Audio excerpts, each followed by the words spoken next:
Ganga versus মঙ্গা। লোভী বউ magical আলমারি। একদিন মঙ্গা পাশের গ্রামে থাকা ওর মামার মেয়ের বিয়েতে যাবে বলে আলমারি থেকে শাড়ি বার করে সুটকেসে প্যাক করছিল। হঠাৎ কিছু দেখে আশ্চর্য হয়ে যায়। আরে এ কি, সব শাড়ি তো ইঁদুরে কেটে দিয়েছে। এই বলে চেঁচিয়ে ও সব শাড়ি আলমারি থেকে বার করে বিছানায় ছুঁড়ে ফেলতে থাকে। এই লাল রঙের শাড়িটাই আমি বিয়েতে পরবো ভেবেছিলাম, এটাও কেটে দিয়েছে, আমি কি পরবো? এইভাবে কাঁদতে থাকে। এই শুনে ওর শাশুড়ি গঙ্গা বলে, কিসের জন্য তুই এইভাবে কাঁদছিস? এইসব শাড়ি ছুঁড়ে ছুঁড়ে কেন ফেলছিস? তাহলে কি করবো শাশুড়ি মা, বিয়ে বাড়িতে আমরা সব বোনেরা লাল রঙের শাড়ি পরবো বলে ঠিক করেছিলাম, কিন্তু এই দেখুন ইঁদুর আমার পুরো শাড়িটা কিভাবে কেটে দিয়েছে। এখন আমি কি করব? শপিং এর সময়ও তো নেই। এইভাবেও কাঁদতে থাকে। তখন ওর শাশুড়ি গঙ্গা বলে, আরে আরে আরে এখন চুপ কর। এই বলে নিজের পুরনো বাক্স থেকে একটা ছোট্ট আলমারি বার করে তার সামনে কিছু মন্ত্র পড়তেই সেটা বড় হয়ে যায়।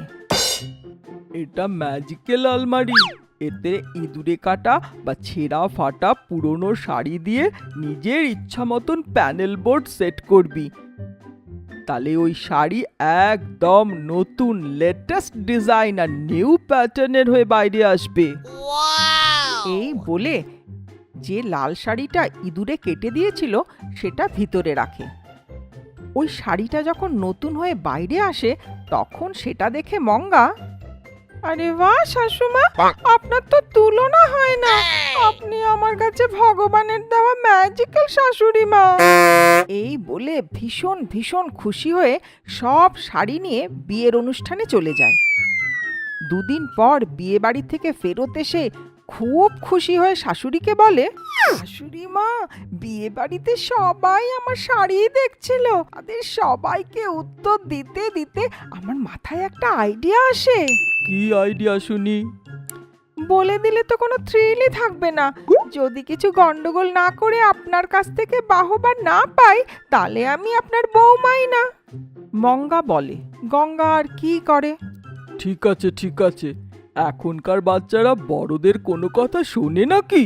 এইভাবে নিজের শাশুড়িকে কোনোভাবে রাজি করিয়ে পরের দিন মঙ্গা নিজের পরিচয় লুকিয়ে গ্রামের রাস্তায় রাস্তায় ঘুরতে ঘুরতে, পুরনো শাড়ি বিক্রি করবেন, পুরনো শাড়ি, ইঁদুরে কাটা শাড়ির বদলে বড় বড় কড়াই পাবেন, শাশুড়ি বউয়ের ঝগড়ায় ফাটা শাড়ির বদলে বড় বড় বালতি পাবেন, কলে জল আনতে গিয়ে ঝগড়া হওয়ার ফলে ফাটা শাড়ির বদলে নতুন হাড়ি পাবেন, শাড়ি বিক্রি করবেন, শাড়ি।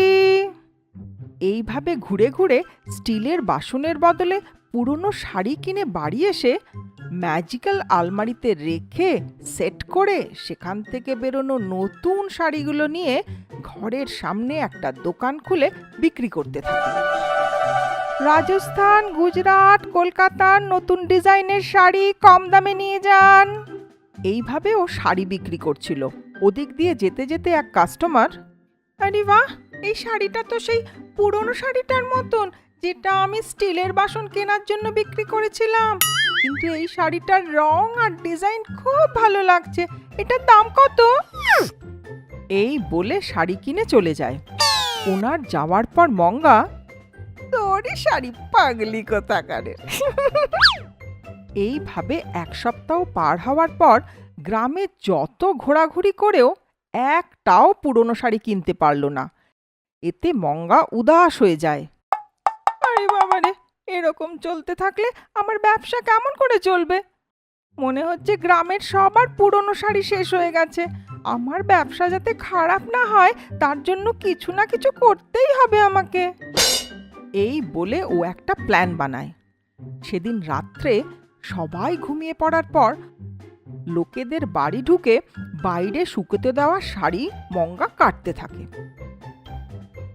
এইভাবে ২-৩ ঘরে মঙ্গা শাড়ি কাটার পর আর একজনের বাড়ি অনেক শাড়ি দেখে, আরে বাহ, আমার জন্যই এই বাড়িতে এত শাড়ি শুকোতে দিয়েছে। এইভাবে ও খুশি হয়ে সেখানে ঢুকে শাড়িগুলো কাটতে কাটতে, শাড়ি তো দেখো, আমার শাড়ি তো দেখো, কিভাবে কাটার জন্য আমায় ডাকছে, শাড়ি তো দেখো, আমার শাড়ি তো দেখো। এইভাবে ও গান গাইতে গাইতে শাড়ি কাটতে থাকে। এর মধ্যেই ওই বাড়ি পাহারা দিতে থাকা একটা বড় সড়ো কুকুর মঙ্গার দিকে রাগে দেখতে থাকে। মঙ্গাকে কামড়ানোর জন্য ওর দাঁত বার করে মঙ্গার দিকে ধীরে ধীরে আসতে থাকে। এইসব না দেখে মঙ্গা শাড়ি কাটতেই ব্যস্ত থাকে। শাড়ি তো দেখো, শাড়ি তো দেখো, এইভাবে গাইতে গাইতে শাড়ি কাটতে থাকে। যখন কুকুর মঙ্গার উপরে লাফাতে যাবে, তখন হঠাৎ মঙ্গা পিছনে ফিরে কুকুরকে বলে করে কাঁদতে শুরু করে। ওকে কাঁদতে দেখে কুকুরের দয়া হয় আর ও বসে পড়ে। টমি টমি, তুমিও তো একটা মেয়ে, একটা মেয়ের কষ্ট আর একটা মেয়েই তো বুঝতে পারে।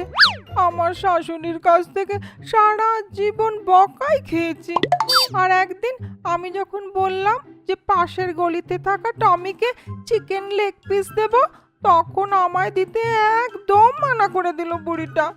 এই জন্য আমি নিজের একটা বিজনেস শুরু করেছি। ব্যবসার জন্যই তো এই সব করতে হচ্ছে। একদিন তুমিও কারোর না কারোর বৌমা হবে। আমার কষ্টটা তুমি বুঝতে পারছো তো? এইভাবে নিজের দুঃখের কথা কুকুরকে শোনাচ্ছিল। এই সব কথা শুনে টমির সহানুভূতির সুরে বলে, I can understand your feeling. চুপচাপ এখান থেকে চলে যাও দিদি, কিন্তু কালকে আমার জন্য চিকেন লেগ পিস আনতে ভুলো না কিন্তু। এই বলে ওখান থেকে পাঠিয়ে দেয়। মাঝরাত্রে একটা চোরের মতন হাতে কাঁচি নিয়ে ঘরে ঢুকতে দেখে গঙ্গা মঙ্গার সব কাণ্ড কারখানা বুঝতে পারে। আচ্ছা, এই সব করে বেড়াচ্ছিস তুই? গঙ্গা নিজের মনে ভাবে। পরের দিন ওই সব গলি দিয়ে ঘুরে নিজের কাটা সব শাড়ি স্টিলের বাসনের বদলে কিনে নেয়।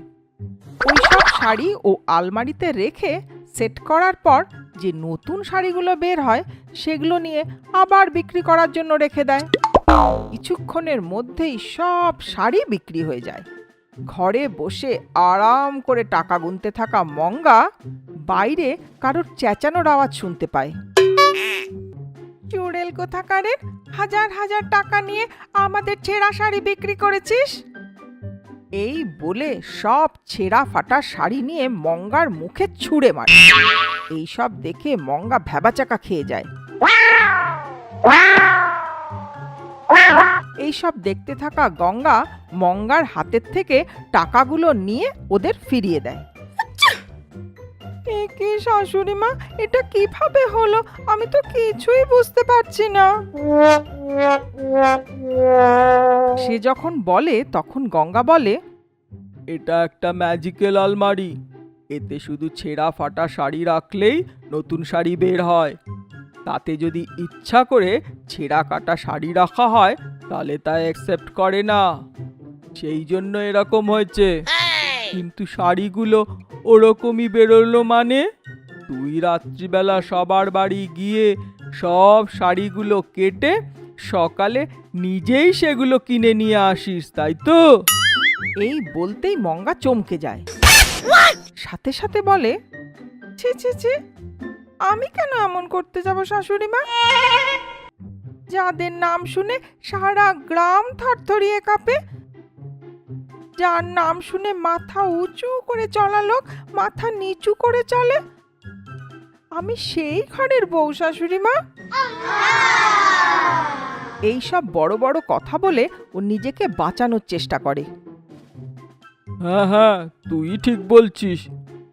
মাথা উঁচু করে চলা লোককে তোর পাগলামির জন্য মাথা নিচু করতে হয়। আমি তোর কাণ্ড কারখানা ভালো করে জানি, যা গিয়ে রান্না কর। এই বলে গঙ্গার যেতেই মঙ্গা বলে, জানি গঙ্গা একজন পরোপকারী মহিলা, আর গ্রামে যদি কারো সাহায্যের দরকার পড়ে সে তখনই তার সাহায্য করে। গ্রামে যদি কারোর বাড়ি কোনো শুভ কাজ হয়, গঙ্গা তাকে সিল্কের শাড়ি উপহার স্বরূপ দেয়। সেই রকমই একদিন একজন, গঙ্গা ম্যাডাম, ও গঙ্গা ম্যাডাম, কি হলো কাকু, কেন এসেছেন? আমার মেয়ের বিয়ে আছে, সিল্কের শাড়িগুলো সব নিতে এসেছি। ও বলে। ও বলতেই গঙ্গা এক ট্রে ভরে শাড়ি নিয়ে এসে ওকে দেয়।